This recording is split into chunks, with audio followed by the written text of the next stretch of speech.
அடுத்தது வந்து பார்த்தீங்கன்னா அண்ணா கரெக்ட், நீங்கள் சொல்கிறது கரெக்ட். ரெங்கநாதன் வாழ்க வளமுடன் சகோதரர், ரொம்ப நன்றி. அருண் கே வாழ்க வளமுடன். ஆல்பர்ட் பிரபஞ்சன் வாழ்க வளமுடன் சகோதரரே.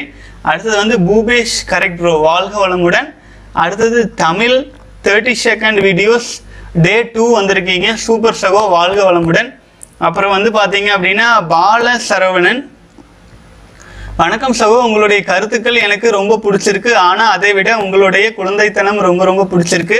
எனக்கு ஒரு சந்தேகம், என் வாழ்க்கை முழுவதும் பிரம்மச்சரியம் செய்வதா இல்லை திருமணம் செய்வதா, இதை எப்படி கண்டறிவது? எனக்கு ரொம்ப குழப்பமா இருக்கு சகோதரரே. திருமணம் செய்து குழந்தை பெறுவதா இல்லை காலம் முழுக்க உயிர் சக்தியை காப்பதா? சந்தேகத்தை தீர்த்து வையுங்க சகோ, வாழ்க வளமுடன். சகோதரர் ஏதாச்சும் பர்பஸ் வச்சிருக்கிறீங்களா சொல்லுங்க, அதை யோசிங்க. நீங்க ஏதாச்சும் சாதிக்கணும்னு நினைச்சிருந்தீங்கன்னா, அதாவது இப்போ மகாத்மா காந்தி இருந்தாரு, நாட்டுக்கு சுதந்திரம் வாங்கி தரணும், அது வாழ்க்கை பாதையை எடுத்துக்கணும்னு நினைச்சாரு.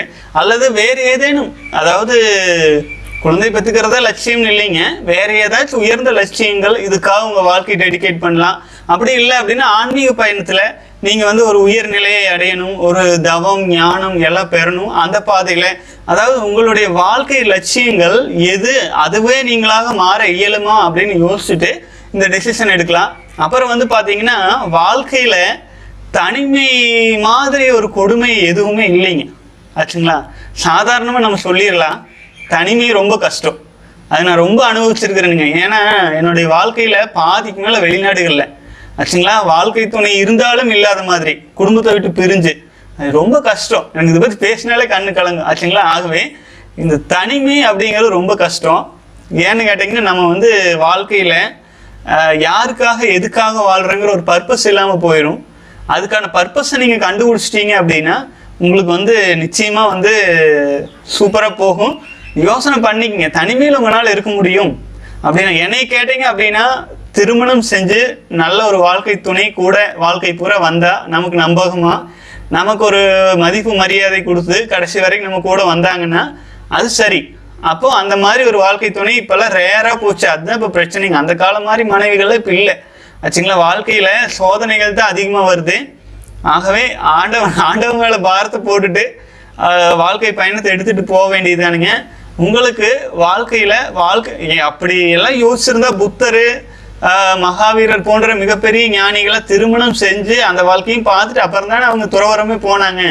ஆகவே நீங்கள் வந்து உங்கள் வாழ்க்கைக்கு வாழ்க்கை துணை என்று ஒருத்தவங்க வந்தால் அது நல்ல மனதோடு நல்லவங்களா வந்து சேர்ந்துட்டா உங்கள் வாழ்க்கை வந்து 80 வயசு 90 வயசு வரைக்கும் எந்த போரிங் இல்லாமல் ஸ்மூத்தாக போயிடும். ஏன்னா பிரச்சனைகள் வரும், பிரச்சனைகளை சமாளித்து போகிறது தானே வாழ்க்கைங்க. அப்புறம் ஆகவே வந்து யோசனை பண்ணி தான் முடிவு பண்ணணுங்க. இது வந்து நான் பர்சனலாக வந்து எனக்கு சொன்னீங்க அப்படின்னு கேட்டால் நான் வந்து ப்ரிஃபர் பண்ணுறது வந்து மேரேஜுங்கிறது கரெக்டு. மேரேஜ் பண்ணிட்டு குழந்தைக்காக வித்துசக்தி வீணாக்கலாம். அதுக்கப்புறமேல் வந்து தேவையற்று வித்துசக்தி வீணாக்கிறது கிரைம் அப்படின்ட்டு நான் சொல்ல, மகாத்மா காந்தியே சொல்லியிருக்காரு, மிகப்பெரிய ஞானிகள் பலரும் சொல்லியிருக்கிறாங்க. ஆகவே வந்து பார்த்தீங்க அப்படின்னா நானும் அதை தான் சொல்கிறேன் ஆச்சுங்களா.